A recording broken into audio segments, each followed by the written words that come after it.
All right, so we're back for another deep dive, and today we're all about making smarter business decisions.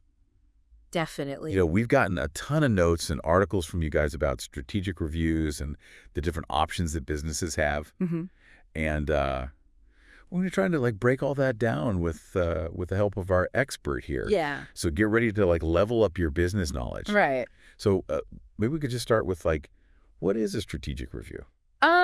Well, I think you can think about it like a company's checkup. Okay. Like once a year, you go to the doctor. Yeah. They check your vitals. They make sure that you're on the right track. Yeah. Same thing for companies, but instead of, blood pressure and all that stuff, Yeah. you're looking at their position in the market, how well they're performing against their goals, Okay. and then most importantly, their long-term goals and vision and figuring out what needs to change, what's working, what's not working. Gotcha. So it's not just crunching numbers. It's more about No. big Picture. thinking. Is the company's game plan still on point? Exactly. Yeah. I see in the notes we have here that we're going to be looking at a bunch of different things, like how the company's actually doing and understanding that external environment, and then kind of evaluating their internal strengths and all that. Absolutely. Oh. Yeah, and one other thing that I think is really important is also looking at the stakeholders and shareholders. Right. So everyone that has a stake in the company's success. Gotcha. And making sure that, as part of this process, you're thinking about them. And then I think the last piece is really thinking about the strategic options. Okay. So now that you have all this information, where do we go from here? Right. What are the different paths that you can take? Exactly.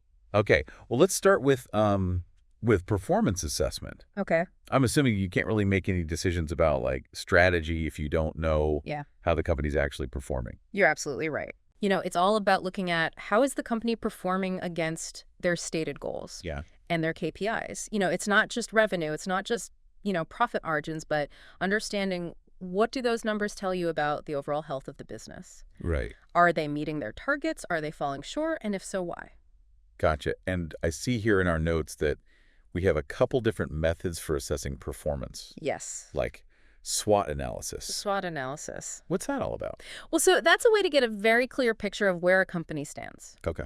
Both internally and externally. Okay. So we're talking about identifying your strengths, what you're good at, what are you good at? Right. Your weaknesses, where you need to improve. Mm-hmm. The opportunities, favorable external factors that you can capitalize on. Mm-hmm. And then threats, which are the external challenges that could hinder your progress. Gotcha. So a really good assessment of what's going on both inside.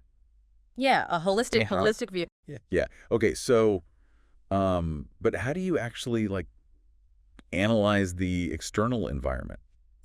You need to understand those market forces that are going to make or break a company's strategy.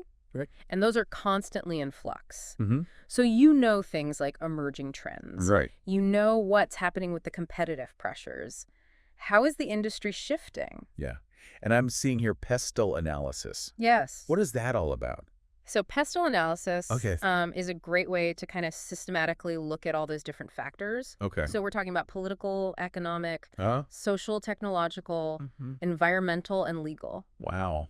So, you're trying to kind of look at all of those different factors. It's almost like checking the weather forecast. Yeah. But for your business. Exactly. You're looking for potential storms on the horizon. Yeah. As well as periods of sunshine that you can leverage. Right. Okay. So let's say a healthcare company is trying to figure out how the latest regulations or technology is going to impact their business. Yeah. They would use this pestle. Absolutely. Or like a fashion retailer trying to navigate, all the evolving consumer preferences and things like sustainability. Right. Pestle can really help them stay ahead of the curve. Yeah. And then I'm also seeing Porter's 5 Forces and competitive benchmarking. Absolutely. Okay, break those down for us. Yeah. Porter's 5 Forces, I'm assuming, is about the competitive landscape. Yeah, so it's looking at that competitive intensity within an industry. Okay. So, you're looking at things like the bargaining power of suppliers, the bargaining power of buyers, the threat of new companies entering the market, the threat of substitute products, and then the rivalry among existing competitors. Okay, so that's a lot to converse. It is. Yeah. And is really helping businesses understand,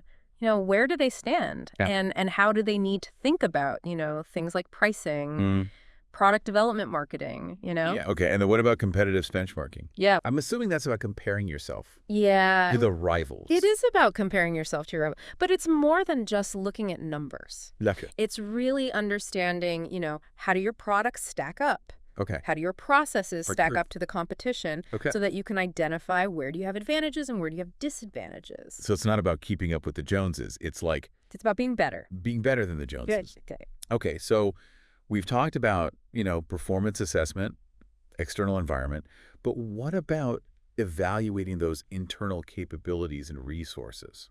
Well, you can't make smart strategic decisions without understanding what's going on inside your own company. Right. This is about understanding where are your strengths, where are your weaknesses, and figuring out if your resources can create a sustainable competitive advantage. So those resources are like what? Finances, intellectual property? Yeah, all of that. Your technology, your people. Gotcha. Okay, and I'm seeing here the resource-based view. Yes. What is that? So the resource-based view, or RBV, as it's called, okay, is about understanding, do you have the resources that can give you a real edge in the market? Okay. So, is it something that is unique and valuable? So it's not just about having them. No. It's about having like the right ones. Yeah. Okay. And then I'm seeing here value chain analysis and core competencies assessment. Yep. What are those all about? Okay, so value chain analysis is about looking at every single step in your company's process. Okay. From, raw materials to the final product or service. Gotcha. And trying to understand, where are you efficient? Where are you potentially wasting resources? So like a fashion retailer might look at their supply chain. Absolutely. Okay. And see, are they losing money somewhere along the way? Right. And then core competencies. Core competencies. That's about identifying what you're truly exceptional at. So you know what gives you that unique edge in the market. Yeah. Maybe it's your cutting edge technology. Maybe it's a stellar brand reputation. Right. Maybe it's outstanding customer service. Okay. Understanding those core competencies allows you to build a strategy around those strengths. Gotcha. Okay. So we've talked about, analyzing performance, external environment, internal capabilities. Yes. But what about stakeholder and shareholder expectations? So that's a really important one. Yeah, why is that? Because businesses don't operate in a vacuum. Right. They have to think about, all of the different people that are involved, from investors and employees to customers, and even the wider community. Okay. Understanding their expectations and making sure your strategy aligns with those expectations is critical. Okay, and I'm seeing stakeholder mapping. Yes. And shareholder communication. Absolutely. And you maybe elaborate on those a little bit? Yeah, so stakeholder mapping is about identifying who are those key stakeholders. What are their needs? What are their expectations? Right. What level of influence do they have? And then really prioritizing, who do you need to engage with? Okay. How do you address their concerns? So like a family-owned business that's trying to navigate, all the different Absolutely. family members that are involved. That's a great example. Okay. And then shareholder communication, that's really about transparency. Keeping those investors in the loop about how the company's performing, what the strategy is, and any major decisions that are being made. Gotcha. Okay, so we've really covered a lot of ground here. We have. We've looked at how companies assess, how they're doing. Yeah. Analyze their environment, evaluate their capabilities, understand all those stakeholder and shareholder expectations. Absolutely. But now comes the exciting part, right? I know. What do you do with all this information? Yes. What are those strategic options? That's the million-dollar question. Right. And I think that's where we're going to pick it up next time. Sounds good to me. Okay, if you're ready to explore, growth strategies, retrenchment, strategic alliances. Oh, yeah. Maybe even some digital transformation. Join us for part 2 of this deep dive. Looking forward to it. Welcome back to the deep dive. Yeah. So in part 1, we were really kind of unpacking all those key elements of a strategic review. Right. How companies are assessing their performance and analyzing the market and evaluating their own capabilities, understanding stakeholder expectations. Absolutely. But now it's time to get to the heart of the matter, right? Yeah. Figuring out what are the different paths that a company could take. Yeah, those strategic options. Yeah. It's about choosing the right direction. Okay. Based on your goals, based on your circumstances. Right. Understanding the different levers you can pull. Yeah. And our notes have a bunch of different options here, starting with growth strategies. And I think it's safe to say most companies are looking to grow. I would agree with that. So let's start there. Okay. So what's the lowdown on growth strategies? So growth strategies are really all about expanding your footprint. Okay. We're talking about increasing revenue, increasing market share, and increasing your overall scale. Gotcha. And there are several different approaches that we can talk about. Okay, let's break them down. Okay. First up, we have market penetration. Yes. What does that entail? So market penetration is about grabbing a bigger slice of the pie in your existing market. Okay. So it's often the first go-to strategy for established businesses. Right. But it can only take you so far before you hit a ceiling. Yeah. So, things like aggressive marketing campaigns, competitive pricing, continuous product improvements, trying to attract more customers and outmaneuver the competition. So all those like relentless ad campaigns we see everywhere? Exactly. It's like market penetration. That's companies trying to increase their market share through penetration. And it's generally considered less risky because you're operating in a familiar market. Right. Okay, so what if a company wants to like venture into uncharted territory? Then we're talking about market development. Okay. So market development is all about expanding into new markets. Gotcha. So new geographic regions, new customer segments, or even entirely new industry verticals. Okay. It's about taking your existing products or services and finding fresh markets where they can thrive. So I'm seeing the example here of like a mobile phone company expanding sales into emerging markets. That's a great example. Yeah, that seems pretty straightforward. Yeah. Okay. Or imagine like a clothing brand that traditionally targets adults. Right.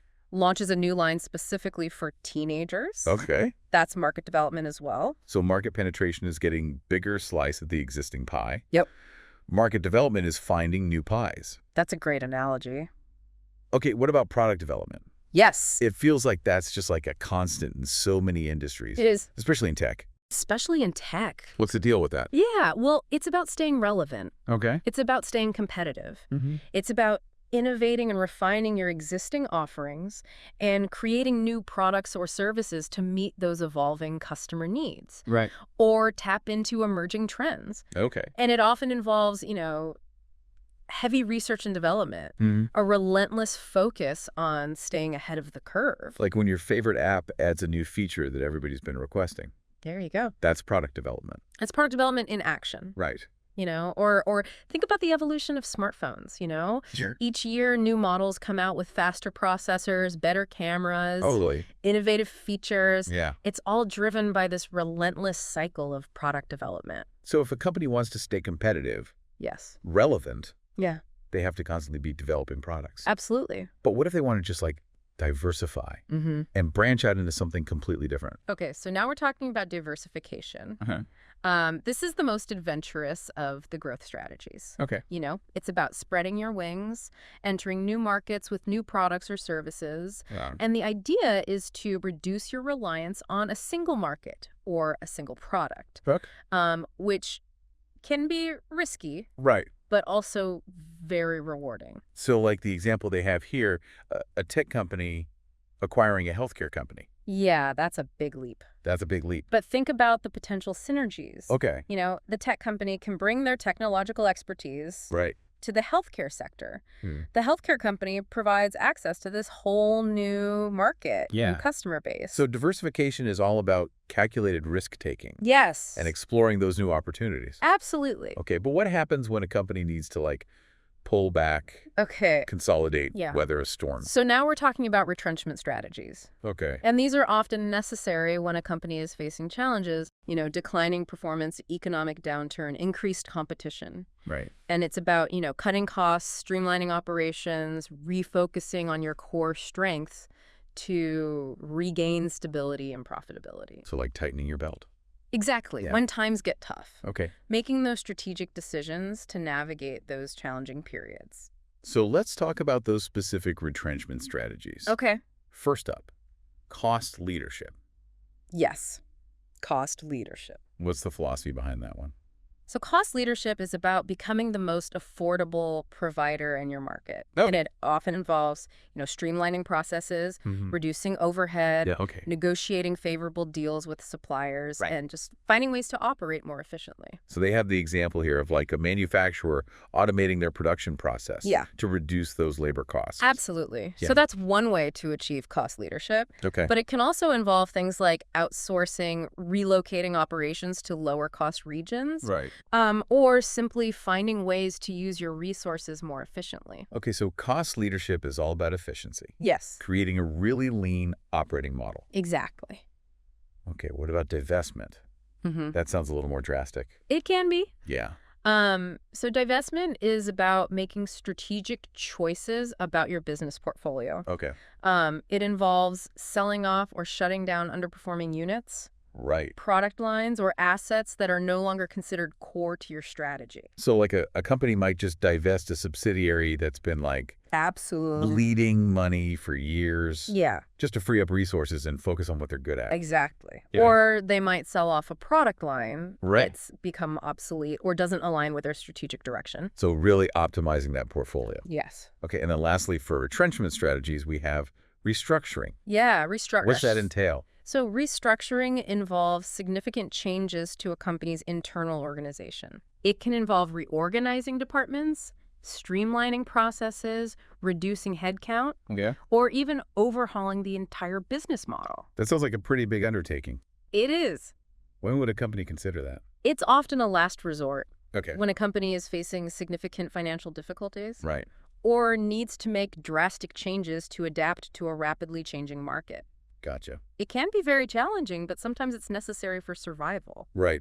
Okay, so we've talked about growth strategies, retrenchment strategies. Yes. But what about scenarios where companies decide to team up to achieve their goals? Yeah, so now we're talking about strategic alliances and partnerships. And this is all about collaboration. Leveraging each other's strengths to achieve something that you couldn't do alone. Gotcha. It's a great way to enter new markets, gain access to technology or expertise, or simply share costs and risks. Yeah, so let's dive into the different types of alliances that they have here.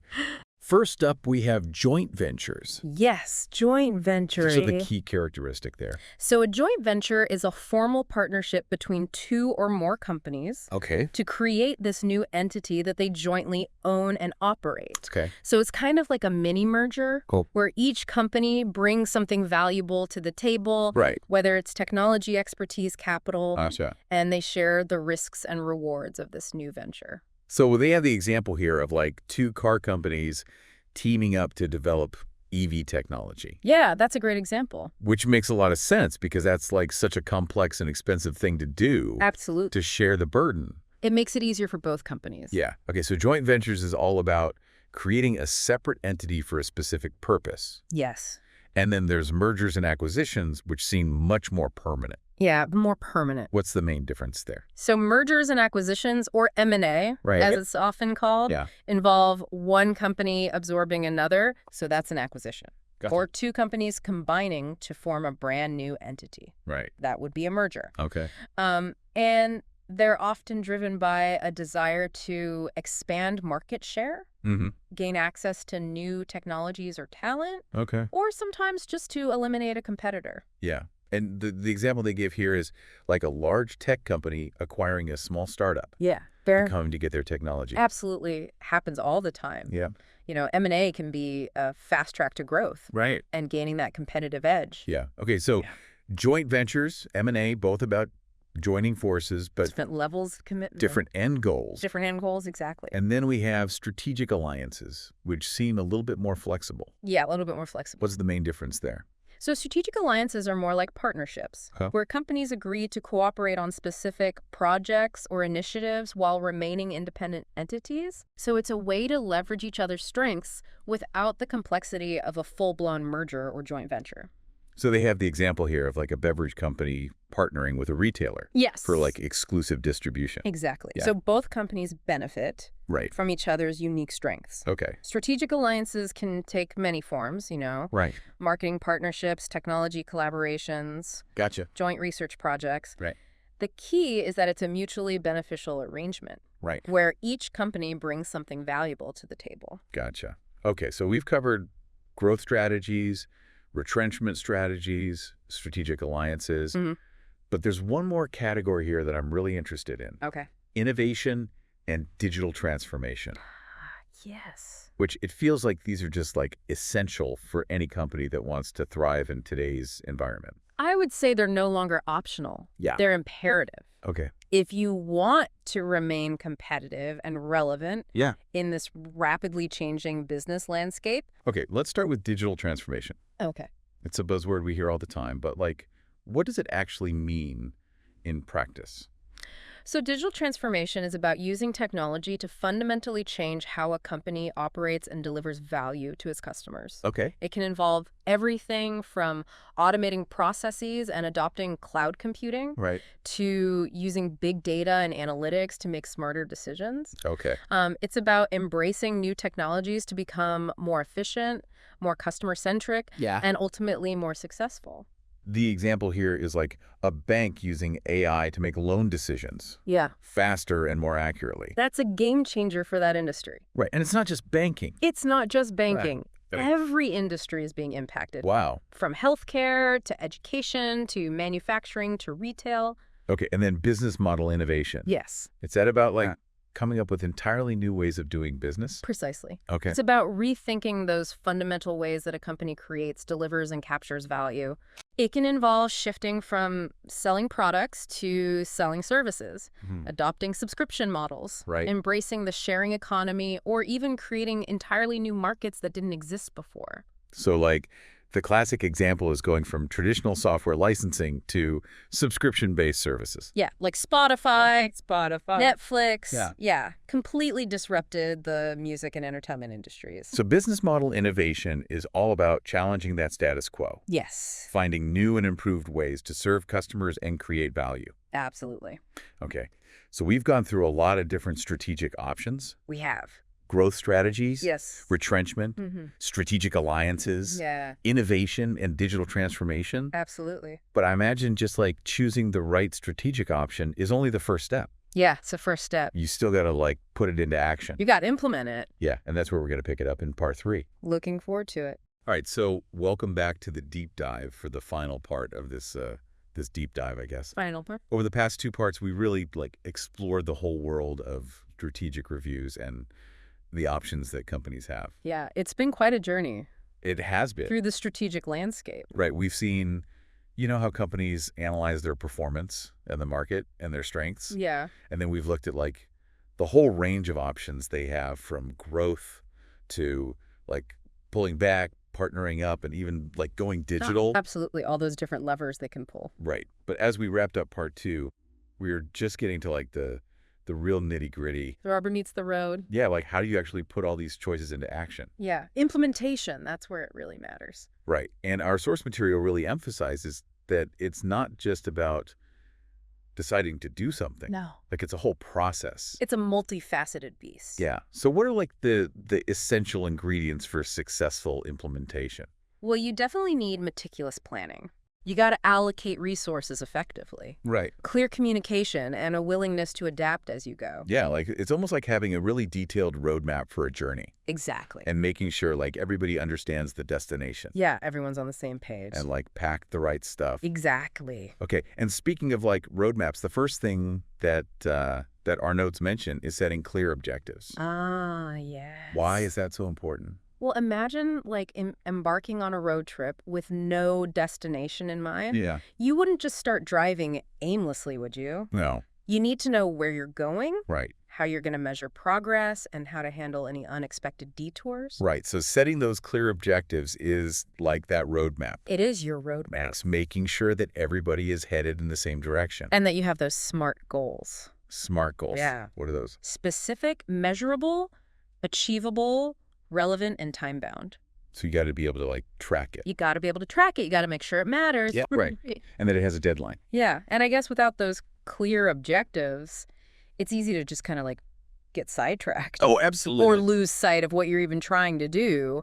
Lose the forest for the trees. Okay, so you got your roadmap, you got those clear objectives. Okay. But then you need like the stuff to actually like make the journey happen. Yes, you need resources. Right, so resource allocation. Resource allocation. What does that entail? It's about making sure you have the right people, Okay. the right tools, and, of course, the money to bring your strategy to life. Right, and that involves, like, prioritizing investments. It does. Making tough decisions about where to spend the money. Tough decisions, but necessary decisions. Right. And then making sure that everything's being used, like, efficiently and effectively. You don't want to be wasting resources. Yeah. It's almost like packing for that road trip. Exactly. You got to have enough fuel, enough snacks. Gotta have snacks. And maybe, like, a spare tire just in case. Always be prepared. Okay, I'm also seeing here action plans. Yes, action plans. Why are those so important? Because they break down those ambitious goals into smaller, more manageable steps. Okay. They outline specific tasks, who's responsible, and when things need to get done. Okay. It's taking those high-level objectives and turning them into concrete actions. So less about, like, the grand vision and more about, like, the nitty-gritty details. The nitty-gritty, the nuts and bolts. Yeah, okay. The action plans provide structure so that everyone knows their role and everyone stays on track. Gotcha. But even with, like, the best laid plans, sometimes things don't always go smoothly. That's life. Right? So how does, like, risk management fit into all this? Well, you're right. No matter how carefully you plan, there will always be those unexpected obstacles. Yeah. So risk management is about identifying those potential roadblocks, assessing their impact, and having contingency plans. So if this happens, then we do this. Exactly. It's not about eliminating risk altogether, because that's often impossible. Right. But it's about being prepared for the unexpected. So you can adapt? You can adapt and keep moving forward. So it's almost like anticipating road closures or bad weather on your road trip. There you go. And having, like, alternate routes planned just in case. Always have a plan B. Okay. And then finally we have monitoring and evaluation. Yes. Why is that important once you've actually, like, launched your strategy? So monitoring and evaluation are about checking in to see how things are going, making sure you're on track to hit your goals, and identifying any necessary course corrections along the way. So, like, checking your map during that road trip. Exactly. To make sure you're still headed in the right direction. Or maybe even asking for directions if you've gone astray. Right. Or, like, realizing you need to stop for gas. Oh, absolutely. So you don't run out. You'd keep the engine running. Okay, so we've really dived deep into all this material. We have.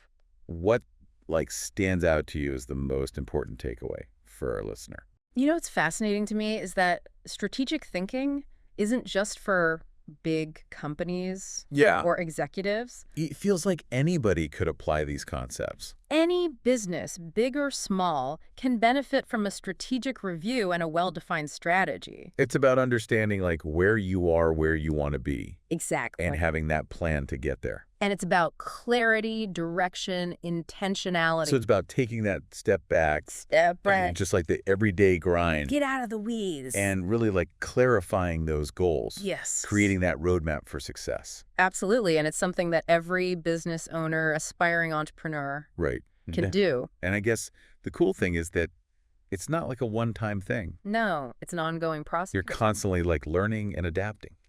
Adapting, evolving your strategy as you go. Based on, like, what's working, what's not. The feedback you get, the challenges you encounter. Yeah, so if you're listening to this and you're feeling inspired to, like, take a more strategic approach to your business, or even just, like, your personal life. Absolutely. Think about the concepts that we've discussed. Think about your strengths, your weaknesses. The opportunities. The threats. All the different paths you could take. Which path will you choose? That's a great question. And remember, the journey is just as important as the destination. Ooh. So embrace the process of strategic thinking. Be open to learning. Be open to adapting. And most importantly, enjoy the ride. What a great note to end on. I thought so. Thank you so much for joining us on this deep dive. It's been a pleasure. Into strategic reviews and strategic options. Absolutely. We hope you've learned a lot. I know I have. And until next time. Happy strategizing.